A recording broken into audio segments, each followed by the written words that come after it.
অনেক জল্পনা কল্পনার পর প্রকাশিত হয়ে গেছে এসএসসি দাখিল ও কারিগরি শিক্ষা সমমান পরীক্ষার রেজাল্ট। অনেকে পাশ করেছেন, আবার অনেকে ফেল করেছেন, আবার অনেকে রেজাল্ট নিয়ে সন্তুষ্টি নন, চাচ্ছেন বোর্ড চ্যালেঞ্জ করতে, আবার অনেকে ফেল করে পাশের আশায় বোর্ড চ্যালেঞ্জ করতে চাচ্ছেন।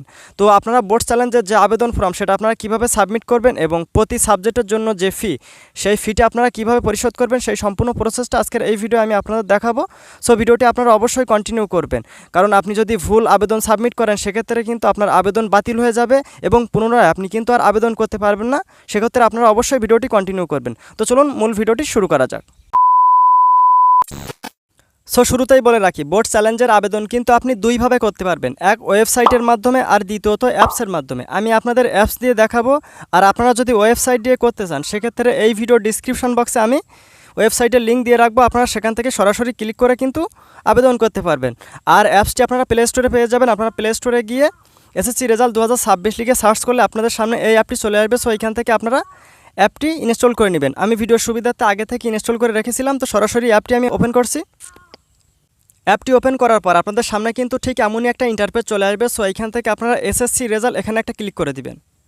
তারপর আপনারা কি করবেন, এখান থেকে ফল পূর্ণ নিরীক্ষণ লেখা আছে, আপনারা এখানে ক্লিক করবেন। তারপর পূর্ণ নিরীক্ষণের আবেদন করুন, এখানে একটা ক্লিক করবেন। ক্লিক করার সাথে সাথে আপনাদের সামনে এমনই একটা ফর্ম চলে আসবে। সো এই ফর্মটা আপনাকে পূরণ করতে হবে। তো শুরুতে এখানে আপনাকে বোর্ড নির্বাচন করতে বলছে। তো আপনি যে বোর্ডের আন্ডারে পরীক্ষাটা দিয়েছিলেন সেই বোর্ডটি এখানে আপনি সিলেক্ট করে দিবেন। তো এখান থেকে অ্যারো চিহ্নের উপরে ক্লিক করে আপনি আপনার বোর্ডটা সিলেক্ট করে দিবেন। তারপর অ্যাডমিট কার্ড অনুযায়ী আপনার রোল নাম্বার এবং রেজিস্ট্রেশন নাম্বারটি এখানে বসাবেন। তারপর এখানে এসএসসি লিখবেন, তারপর পাশের বছরটা 2026 লিখে কী করবেন, এখান থেকে জমা দিনের উপরে একটা ক্লিক করে দিবেন। তারপর আপনাদের সামনে কিন্তু ঠিক এমনই একটা ইন্টারফেস চলে আসবে। সো এখানে আপনার ফোন নাম্বার দিতে বলছে, একটা সচল ফোন নাম্বার, যেটার মাধ্যমে কিন্তু এসএমএসের মাধ্যমে আপনার রেজাল্টটা জানিয়ে দেওয়া হবে। এমন একটা সচল নাম্বার আপনি এখানে দিয়ে দিবেন। তো এখানে একই নাম্বার দুইবার বসাবেন। বসানোর পর এখান থেকে এই জমা দিনের ওপরে একটা ক্লিক করবেন। ক্লিক করার সাথে সাথে আপনাদের সামনে ঠিক এমনই একটা ইন্টারফেস চলে আসবে। সো এখান থেকে বলছে আপনার সাবজেক্ট নির্বাচন করতে বলছে। আপনি যে কয়টা সাবজেক্ট আপনি চ্যালেঞ্জ করবেন সেই কয়টা সাবজেক্ট এখানে নির্বাচন করতে হবে। তো নির্বাচন করার জন্য এখানে নির্বাচন করুনে ক্লিক করলে কিন্তু আপনার সাবজেক্টটা নির্বাচন হয়ে যাবে।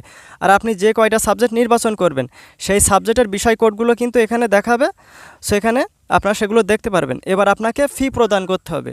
তো ফি প্রদান করার জন্য আপনারা বিকাশ, রকেট, নগদ এবং উপায়ের মাধ্যমে প্রদান করতে পারবেন। তো ফি প্রদান কিভাবে করবেন, সেক্ষেত্রে এই ফি প্রদানের উপরে ক্লিক করবেন। ফি প্রদানের উপরে ক্লিক করে যে কোনো একটা অ্যাকাউন্ট আপনি সিলেক্ট করে নেবেন। আমি বিকাশের মাধ্যমে আপনাদেরকে পেমেন্ট করে দেখাবো। সো আমি বিকাশটি ওপেন করলাম। বিকাশ অ্যাপসে যাওয়ার পর এখানে এডুকেশন ফি বলে একটা টুলস দেখতে পাচ্ছেন, এখানে ক্লিক করবেন।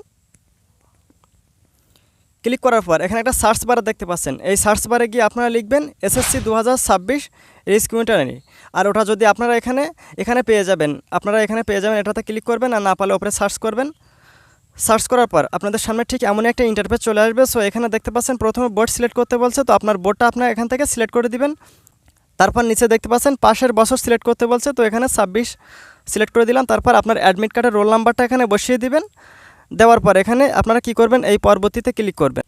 পরবর্তীতে ক্লিক করার পর আপনার সাবজেক্ট অনুযায়ী আপনি যে কয়টা সাবজেক্ট চ্যালেঞ্জ করবেন সেই সাবজেক্ট অনুযায়ী আপনাকে কিন্তু প্রতি সাবজেক্টের জন্য 150 টাকা করে কেটে নেবে।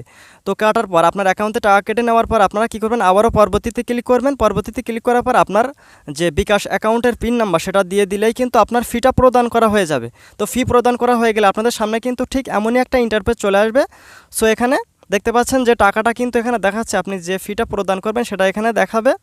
সো তারপর এখান থেকে আবারও এই জমা দিনের ওপরে ক্লিক করে দিলেই কিন্তু আপনার সাবমিটটা হয়ে যাবে, সাকসেসফুলি আপনার চ্যালেঞ্জটা সাবমিট হয়ে যাবে।